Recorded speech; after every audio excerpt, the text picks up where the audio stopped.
കൊല്ലത്ത് CPIM പ്രവർത്തകരെ വധിക്കാൻ ശ്രമിച്ച കേസിൽ 7 പോപ്പുലർ ഫ്രണ്ട് പ്രവർത്തകർക്ക് 7 വർഷം കഠിന തടവും 30,000 രൂപ പിഴയും ശിക്ഷ. 12 വർഷം മുൻപാണ് കൊലപാതക ശ്രമം നടന്നത്. കേസിന്റെ വിചാരണ ഘട്ടത്തിൽ ഒളിവിൽ പോയ 2 പ്രതികൾ ഉൾപ്പെടെ 4 പ്രതികൾ ഇപ്പോഴും ഒളിവിലാണ്.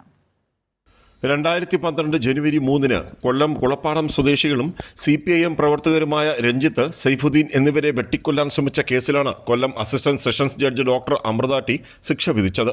കുളപ്പാടം സ്വദേശികളായ 2-ാം പ്രതി മുഹമ്മദ് ഫൈസൽ, 5-ാം പ്രതി മുഹമ്മദ് താഹിർ, 7-ാം പ്രതി സലീം, 8-ാം പ്രതി അബ്ദുൽ ജലീൽ, 3-ാം പ്രതി മുട്ടക്കാവ് സ്വദേശി ഇർഷാദ്, 4-ാം പ്രതി പുന്നൂർ സ്വദേശി ഷഹീർ മുസ്ലിയാർ, 10-ാം പ്രതി തൃക്കോൽവട്ടം സ്വദേശി ഖിരാർ എന്നിവരെയാണ് കോടതി ശിക്ഷിച്ചത്.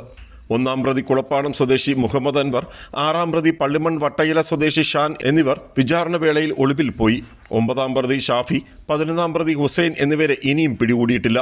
പ്രതികൾക്ക് 7 വർഷം കഠിന തടവും 30,000 രൂപ പിഴയുമാണ് ശിക്ഷ. ഈ കേസിലെ പ്രതികളെ 5 വർഷം 307 വകുപ്പ് പ്രകാരം 5 വർഷം കഠിന തടവും ബാക്കി 147-48 വകുപ്പ് പ്രകാരം ഓരോ വർഷം കഠിന തടവും ശിക്ഷിച്ചിട്ടുണ്ട്. ഇതിൽ മൊത്തം 11 പ്രതികളാണ്. അതിൽ 1-ാം പ്രതി ഉൾപ്പെടെ 4 പേർ ഒളിവിൽ പോയിരിക്കുകയാണ്. ബാക്കി ഉള്ള 7 പ്രതികൾക്കാണ് ശിക്ഷ കണ്ടെത്തിയിരിക്കുന്നത്.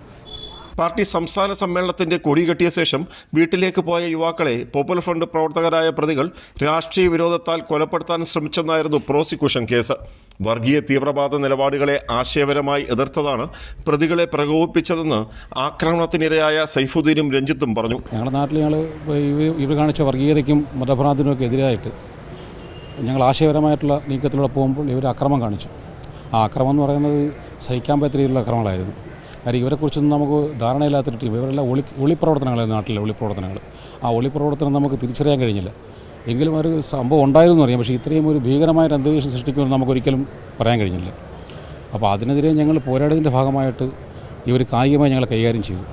വിധി പ്രസ്താവം കണക്കിലെടുത്ത് കോടതി പരിസരത്ത് കനത്ത സുരക്ഷ പോലീസ് ഒരുക്കിയിരുന്നു. രാജ്കുമാർ, കൈരളി ന്യൂസ്, കൊല്ലം.